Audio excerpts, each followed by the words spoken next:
Olá, meu amigo, minha amiga. Seja bem-vindo a mais esse encontro que tem por objetivo ampliar os nossos conhecimentos a respeito das teorias políticas. No vídeo passado, nós conhecemos um pouco os filósofos contratualistas. Hoje nós vamos conhecer um pouco mais o pensamento de um filósofo também do iluminismo, mas que não está tão interessado na questão da origem do Estado. Esse filósofo é chamado de Montesquieu. Então vamos lá para conhecer um pouquinho mais a respeito dele.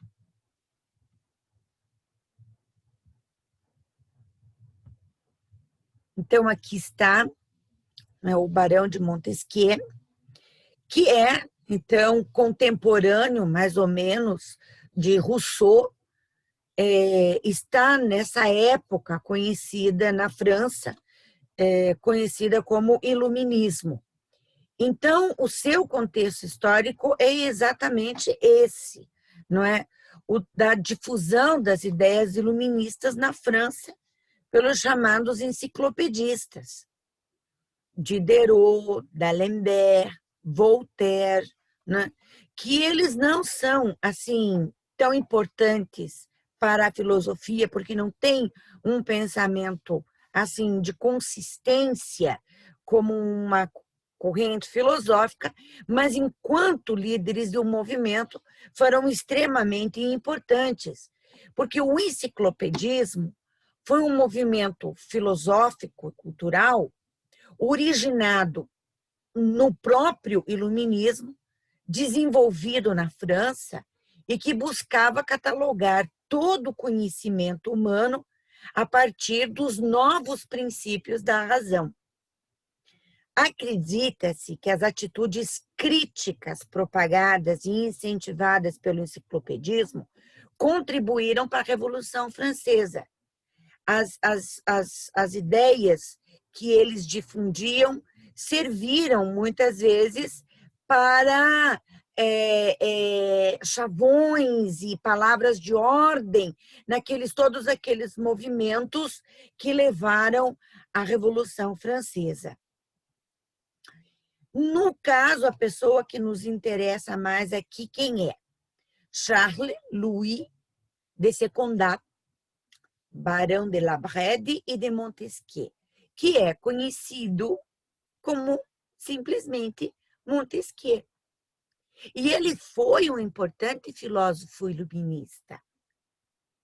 Ele lançou bases para um pensamento político que se espraiou, que se difundiu e que tem importância muito grande até os nossos dias. Então, vamos ver mais claramente, mais especificamente. Como eu já dizia, ele não se preocupou com a origem da política, a origem do Estado e pensar em Estado de natureza, não. Mas ele procurou compreender como funcionam os governos. Ele teorizou acerca do poder soberano e da importância do contexto histórico para a formação dos governos. Então, vamos ver como que ele elaborou esse seu pensamento, né? Ele foi um crítico severo e irônico da monarquia absolutista decadente, bem como do clero.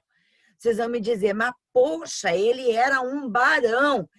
Realmente, ele era um barão, mas ele fez críticas ácidas à monarquia absolutista do seu tempo e lançou raízes para uma outra forma de governo.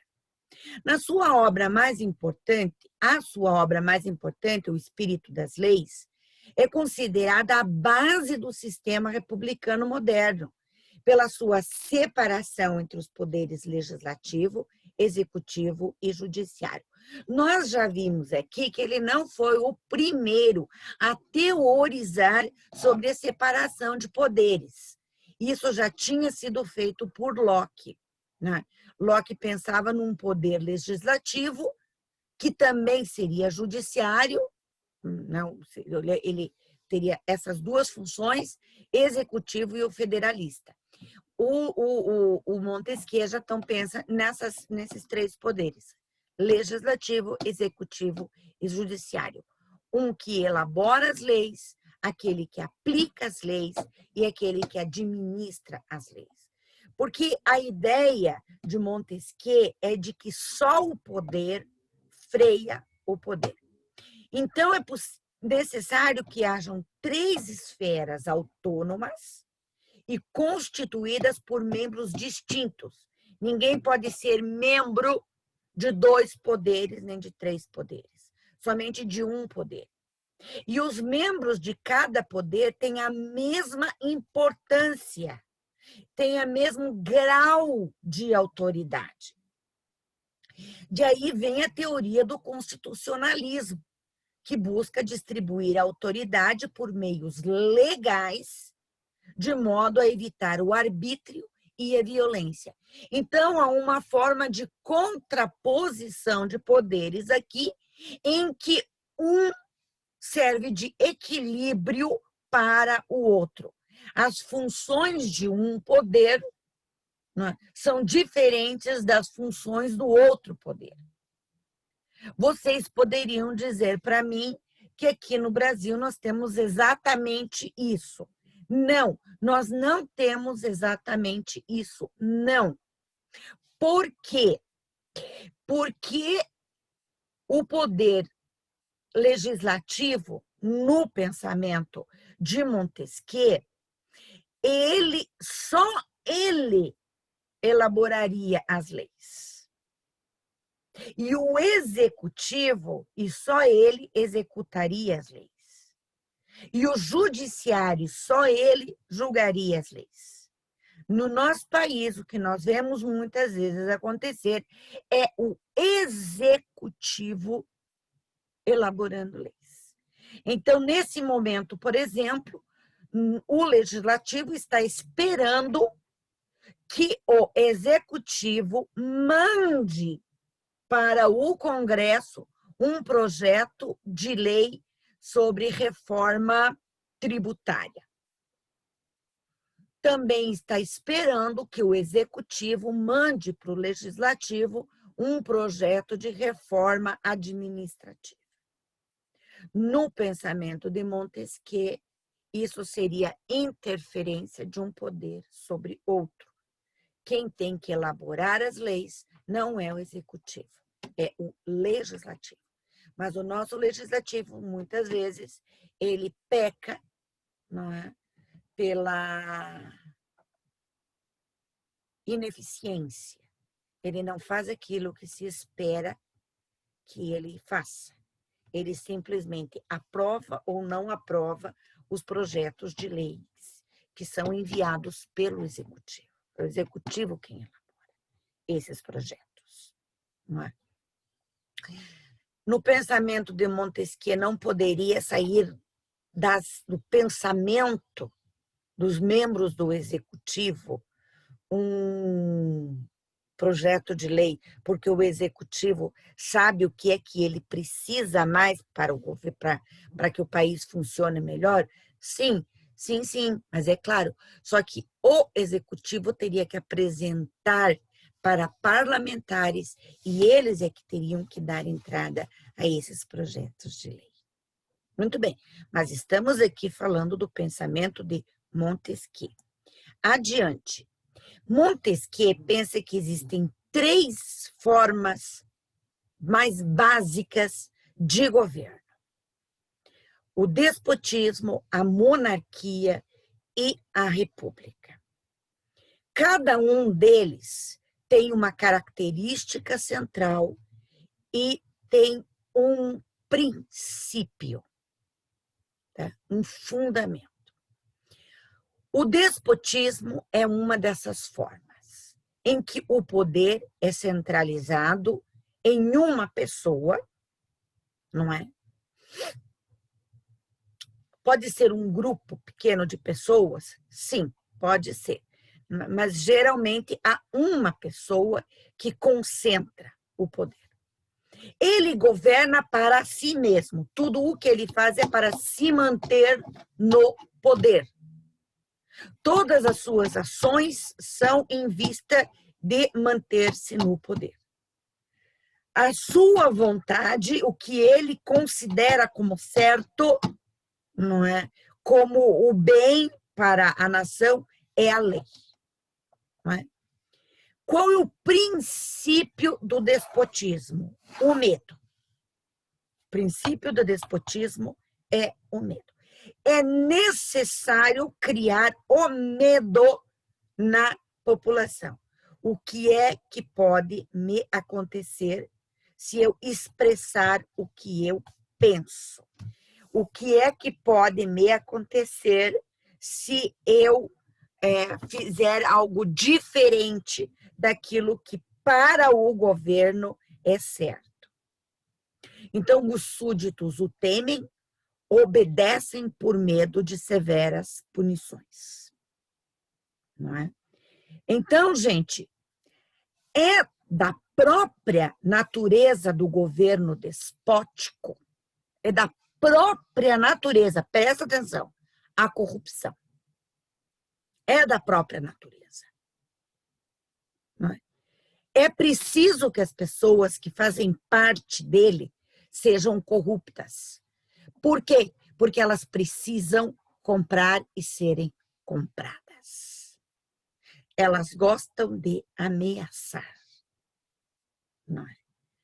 Então, muitas vezes se fala da ditadura como algo que faz bem, porque coloca ordem num país.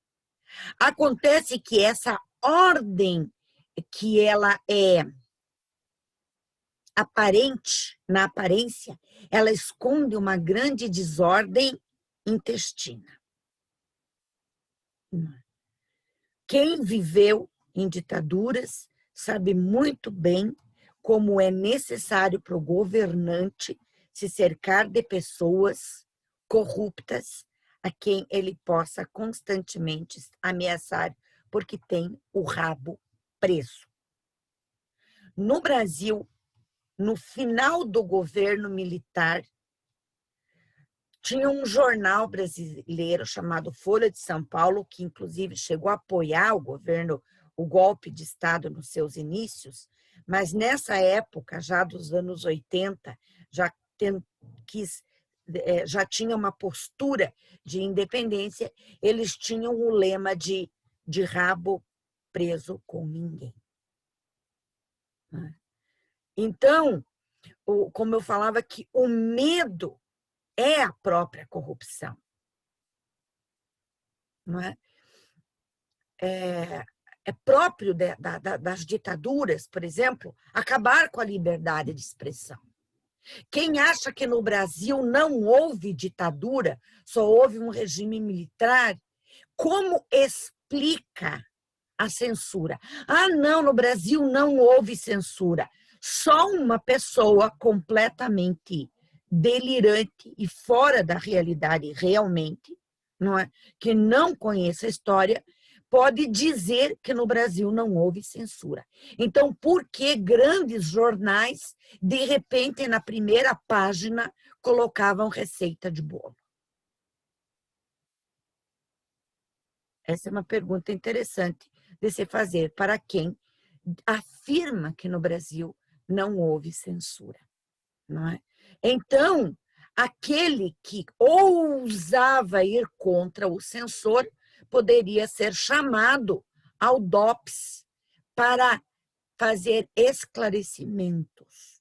Foi o caso do Vladimir Herzog, cujo crime para ser preso, não é, foi ser jornalista e escrever sobre os fatos.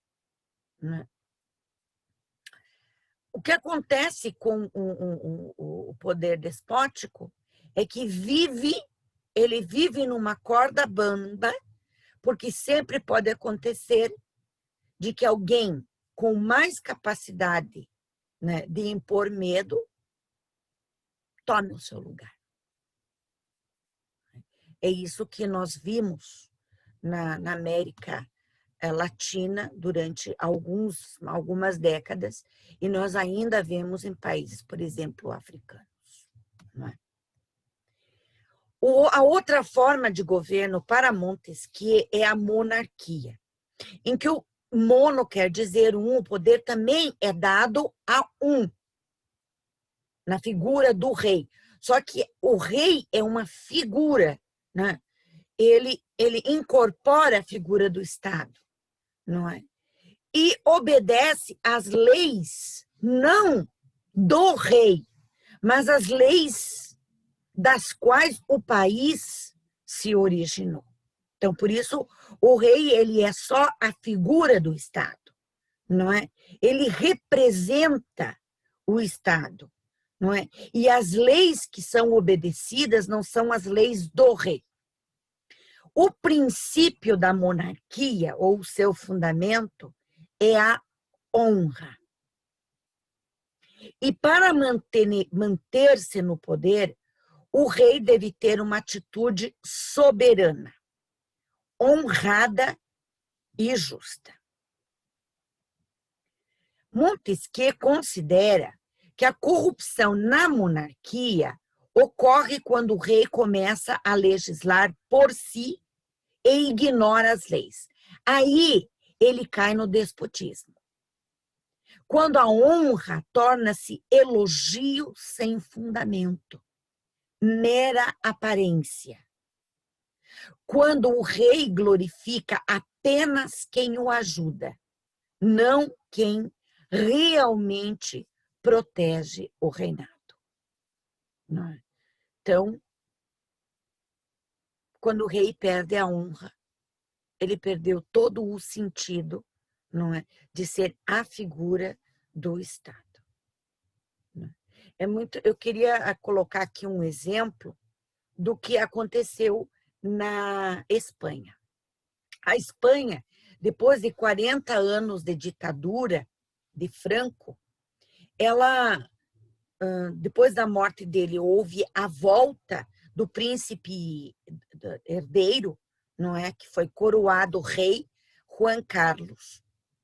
E o rei convocou para um grande pacto social. Quando nós falamos de pacto social, contrato social, com o contratualismo, mas ele é algo que ainda está muito presente hoje. Existe um contratualismo contemporâneo. Inclusive, nós vamos conhecer um desses pensadores contemporâneos do contratualismo.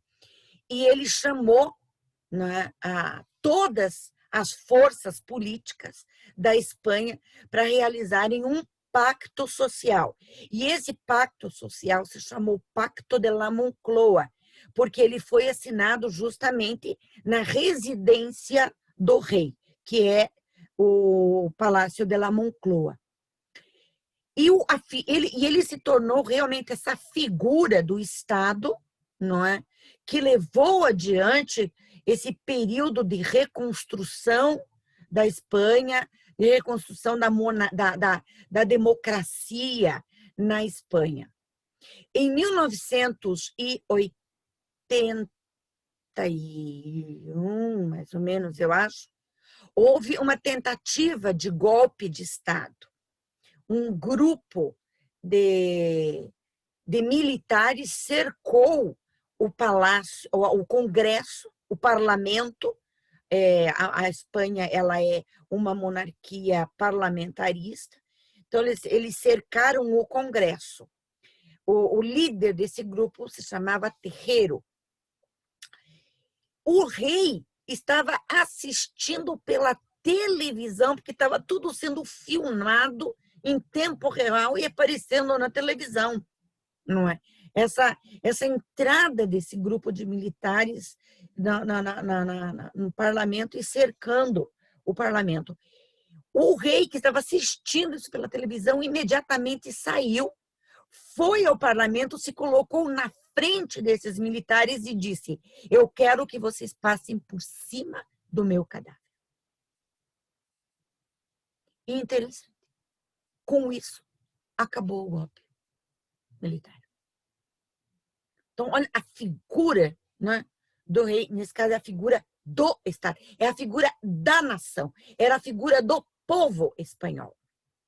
Esse mesmo rei, passadas várias décadas, teve a sua honra questionada em negócios espúrios. Que restou a Juan Carlos? Renunciar. Renunciou em favor de seu filho, Felipe, que é agora o rei. E esse ano, Juan Carlos mudou-se da Espanha a morar em outro país. Então, isso mostra esse pensamento de Montesquieu sobre a questão do princípio da monarquia, é a honra. Ou a outra forma de governo é a república, e ela é regida pela democracia, que é o governo do povo. É isso que caracteriza, né, a república, é que ela é regida, ela é governada pelo povo. Qual é o seu princípio, o seu fundamento? A virtude. Então, ele tinha em mente a República Romana, que existiu antes de Roma tornar-se um império, em que o fundamento da República Romana era a virtude. Não é? Quando eles perdem isso, é que eles se transformam num império. Não é? Isso significa que somente pessoas íntegras são aptas a governar. E é justamente essa rotatividade do poder que faz possível, não é, buscar-se as pessoas íntegras quando elas se revelam não ser íntegras. Não é? Então, tira do poder quem não tem virtude para colocar outro que tenha virtude.